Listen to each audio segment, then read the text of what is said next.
અત્યારે આપ નજર કરશો કે આ કાશી વિશ્વનાથ તળાવ અને તેને ફરતે જે કોટ છે તેની જે દિવાલ છે આપ જોશો કે તે હવે બેસી ગઈ છે। આપ કલ્પના કરી શકો છો કે આ બેસી ગયેલી દિવાલ ઘણું બધું કહી જાય છે। હું આપને બતાવવા માગીશ કે અહીં જોશો આપ કે જે કાંઠા પરની આ જે પાળી છે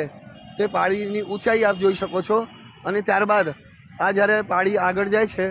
ત્યારે તે ધીરે ધીરે ગાયબ થઈ જાય છે, જેનું કારણ છે કે આ પાળા બેસી ગયા છે અને તેના કારણે જે ફૂટપાથનો ભાગ છે તે પણ નમી પડ્યો છે અને આ પાળામાં તિરાડ પડી છે। આપ કલ્પના કરો કે અત્યારે જ્યારે પાણી તળાવમાં સામાન્ય સ્થિતિમાં છે, પરંતુ વરસાદ ધોધમાર વરસી રહ્યો છે। ભગવાન ન કરે આ તળાવ જો છલકાય અને ધોધમાર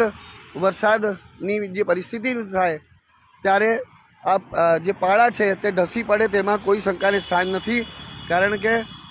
અત્યારથી જ જ્યારે આ પાળા બેસી ગયા હોય ત્યારે આપ કલ્પના કરી શકો કે આગામી સમયમાં તેના શું પરિણામ આવી શકે। અહીં આપણે જોઈ રહ્યા છીએ કે પાળા બેસી ગયા છે અને આ પાળા બેસી જવાના કારણે ફૂટપાથ તો અત્યારથી જ પ્રભાવિત થવાની શરૂઆત થઈ ચૂકી છે, પરંતુ જો આગામી દિવસોમાં આ તળાવ છલકાય તો તેની સીધી અસર જાહેર માર્ગ પર વર્તાઈ શકે છે।